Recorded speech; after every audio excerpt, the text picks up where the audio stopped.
My goodness, Dilip, you have worked it all out to the last, final ingredients, because you've made the whole thing now at least accessible. I think this is a very important thing. When you see the way this whole, picture develops, and the way you have built in all these qualities that is needed for leadership and people who succeed, you can see that it's a very painstaking and a very thorough approach to the living process itself.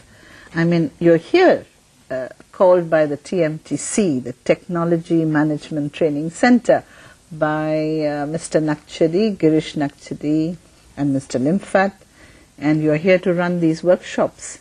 Now, the workshops would have people coming from different, areas. And how are you going to start this ball going? Because I can see where you're going, and I'm amazed at the thoroughness with which you approach this issue. But would all these ingredients apply for each and every situation? Or are they exclusively for a particular type of management or institution? I'll answer your last question first. Fine. Definitely not the particular type. It applies to any and everyone. We are a tiny planet, and we make so many cubicalized divisions and complicate life. I'll tie this up to your very first question, which I purposely left in limbo partially, and it's this. One, it applies to everyone. In fact, it applies to anyone with a brain and a heart. Two, as children, little children, if you notice, have a very small vocabulary, but they get anything they want. They can communicate clearly with a restricted vocabulary. The minute one goes into management, even with a comparatively extensive vocabulary, there are long-winded memos that tell us nothing. They complicate issues. They churn out red tape like you can't imagine. And it's the death of our species. We, for the first time ever, are the only generation that have the capacity to leave nothing for the next generation, and at the press of a button destroy our habitat. So what I have to say, or what I have to interact with in my audiences, and with my audiences, applies to anyone.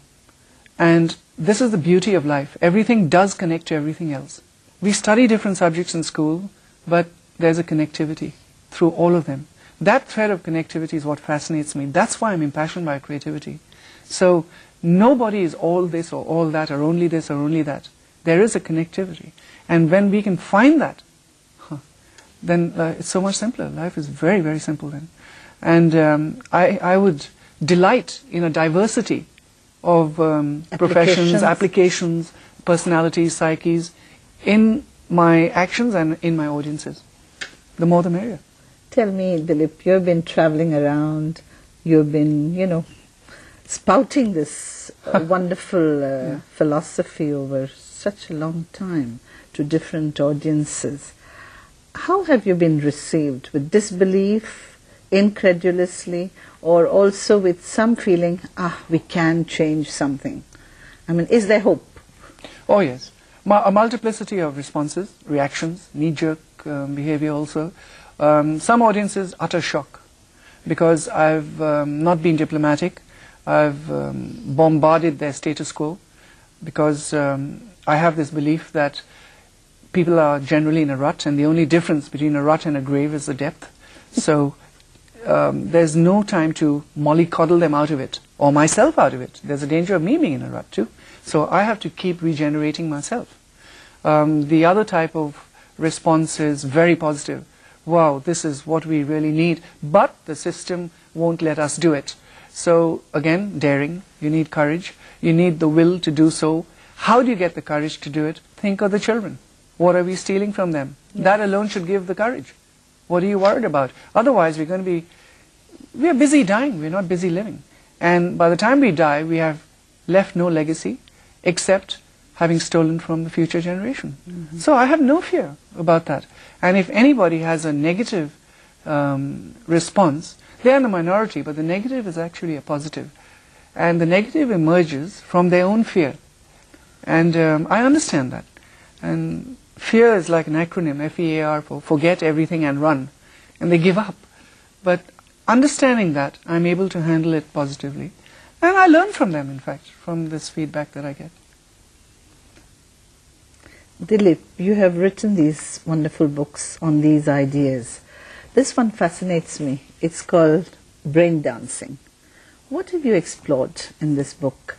And would you be able to nutshell it for me in the sense of the message, the moral behind this beautiful work that you have put in? Thank you.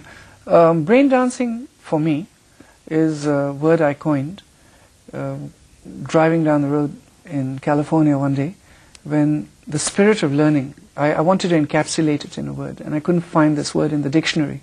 And I produced the word not from my intellect, but from my heart, just spontaneously. And it's a sensation of creativity, the joy of learning. And if you go back to the ancient Greek, there's a word called paideia, P-A-I-D-I-A, which is the concept of play. And there's another word, paideia, which is P-A-I-D-E-I-A, which is the concept of education. And the Greeks knew very well that if you infuse play into education, learning becomes easy and fun. So that was a spirit that I really wanted to unleash within myself and then share it with other people. So the contents of Brain Dancing, the book, are showing you ways to get ideas, process ideas, have fun whilst you're doing it, see the wisdom of play, and see that humor is serious business. Laughter is one of the most potent tools in education, instead of heavy emphasis on discipline alone.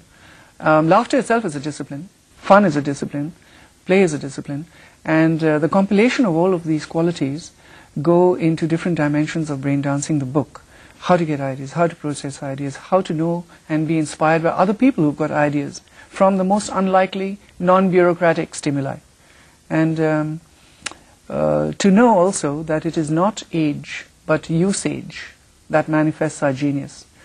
Till the day you die, if you die at 180, it doesn't matter. As long as you have a passion for curiosity and learning, you will just get better and better. So you have a deep message over there for people who want to really know about themselves, self-management, know about the things that they are working with, and the people that they are working with as well. First and second and last, yes, you're right. So basically the messages that you're sending through these books is creative ways of relating, creative ways of visioning, and allowing the spirit of fun to permeate one's thinking, if I may put it that way. That's great, yeah. Yes. You also talked about the child, but I'm going to put you into a spot here. Again. How many of us are allowed this child? All through our life, Dilip, we are conditioned to stop being children. You are an idiot, stop doing this. Correct. You are this, you are this. The whole conditioning phenomenon from the adult world to the child makes the child a second-rate adult as he's growing up. And he is learning the ways that he shouldn't. So the child is getting lost somewhere through the growth process. How can we stem this negative conditioning that's going on, which saps us, which makes us, as you say, old, routine, drudgery, going on to the same old routine of living, of being. How to get through, how to make a breakthrough. Because a child in me is dying by very efficient adult conditioning. I go back to what I responded to you with in the very beginning about the positive qualities of a child, and that we find the secret of our destiny in being childlike, regardless of our chronological age or biological age. And one of the most powerful insights I got some years back is that we have the power to choose. Question. To choose. Yes. You know? Yes. So if you're feeling miserable and you look deep into that phenomenon, you have chosen to feel miserable or happy or successful or whatever. So right? we have the power to change it. You have the power to choose in order to change and demolish instantly. I don't mean over years and years. Then you use the term conditioning. And once again, we give permission to be conditioned. Ah, so you're saying don't give the key of your sanity to anyone. No. No. Even if you are physically incarcerated or whatever. Yes. This is well evidenced from concentration camp prisoners and things like that. You know, those that never gave their power and freedom of choice away, they were the ones who didn't just survive, they thrived, right?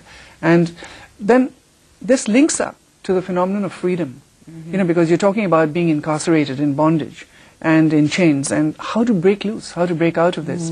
And those who have chosen to be in a coffin and live their lives like that, you know, they have chosen.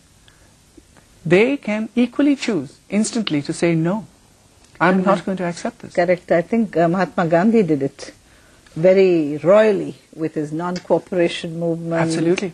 And with his concept of ahimsa. I mean, he got the whole nation their freedom through this process. Revolutionized the planet, not only the Indian nation. And you see, this concept of freedom is so important for my way of thinking. A lot of people are looking at freedom from something, oppression or whatever, or freedom for something, more leisure time, things like that. Children and society should be nurtured just to enjoy freedom, not with some condition attached to that freedom. Otherwise, you're still in bondage. You know, that spirit of freedom is really brain dancing. Yeah. Wonderful, wonderful. So brain dancing, you say, is the spirit of freedom which must be kept alive at all costs. Yeah, Gandhi detected this. Yes, I'm inspired by Gandhi, by Mandela. And, that's right. You know, people have put it into practice. Yes.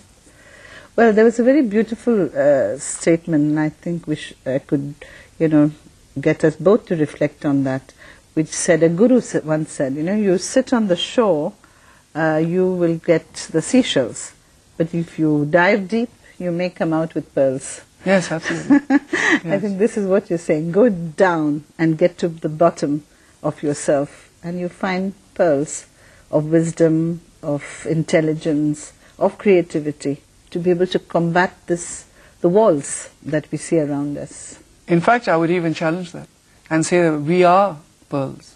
We are made of them. And we don't look at ourselves. We deny ourselves, and we endeavor to discover pearls outside there, down deep, up there, on the sides, wherever. But we are pearls. Wonderful. You know? Dilip, thank you, dear. Thank you. Thank you very much. You. That was a very nice bit of wisdom and insight, which I'm sure the audience has enjoyed. Thank you. Yeah, thanks.